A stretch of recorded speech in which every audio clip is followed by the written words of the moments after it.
अस्सलामुअलैकुम।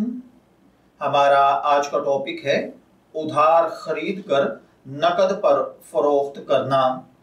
ये एक सवाल है जो एक भाई ने पूछा है। वो कहते हैं कि एक जूतों की दुकान में दुकानदार से जूतों की खरीदारी का दाम तय करके मैं ये जूता आपसे इतने दाम का खरीदूंगा, फिर ये मुआहिदा करना कि मैं इन जूतों को एक एक जोड़ा करके ऑनलाइन इश्तिहार के जरिए बेचूंगा।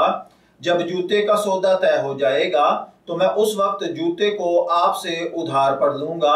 फिर जब मैं उस जूते को खरीदार तक पहुंचा दूं और मुकर्ररा कीमत खरीदार से वसूल कर लूंगा, उसके बाद दुकानदार को उस जूते की कीमत अदा कर दूंगा।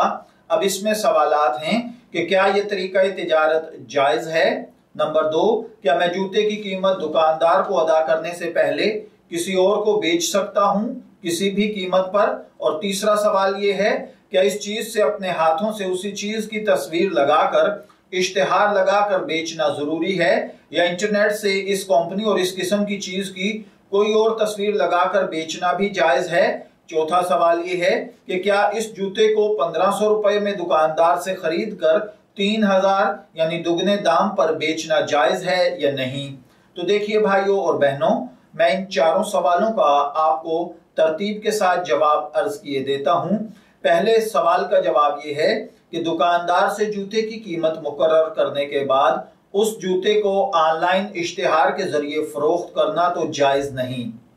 अलबत्ता बै का वादा करना जायज होगा। फिर दुकानदार से ये जूता खरीद कर खरीदार को बेचा जाए तो ये जायज होगा।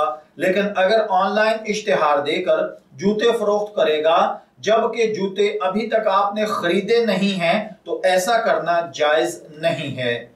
जूते की कीमत दुकानदार को अदा करने से पहले आपको जूते खरीदना जरूरी है।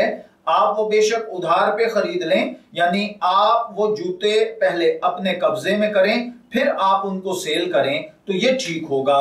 दूसरे सवाल का जवाब यह है कि जूते की कीमत दुकानदार को अदा करने से पहले जूते को दुकानदार से उधार पर लेकर आगे नकद पर फरोख्त करना ये जायज है।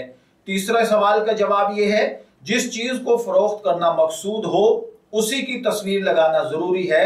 अलबत्ता अगर एक ही क्वालिटी की चीज में नेट पर मौजूद उसी क्वालिटी और कंपनी की प्रोडक्ट की पिक्चर लगाकर फरोख्त करना भी जायज होगा। अलबत्ता ऐसी सिचुएशन में खरीदने वाले को खयारे रोयत यानी देखने के बाद अगर वो चीज उसको पसंद ना आए तो वापस करने का इख्तियार होगा। अगर तस्वीर के साथ डिस्क्रिप्शन हो तो इस कंपनी की कोई भी तस्वीर आप लगा सकते हैं। ये याद रखिए कि इश्तिहारात में जानदार की तस्वीर लगाने की कतन इजाजत नहीं है। चौथे सवाल का जवाब यह है कि दुकानदार से कम कीमत में खरीद कर आगे ज्यादा कीमत पर फरोख्त करना जायज है, यानी आप 1500 का जूता खरीद कर 3000 में सेल कर सकते हैं, इसमें कोई कबाहत नहीं है। मैं दुआगो हूं कि अल्लाह ताला हमें इन बातों को समझकर इनके मुताबिक अमल करने की तौफीक अता फरमाए। शब्बीर अहमद को इजाजत दीजिए, फिर हाजिर होंगे किसी नए टॉपिक के साथ। तब तक के लिए अल्लाह हाफिज।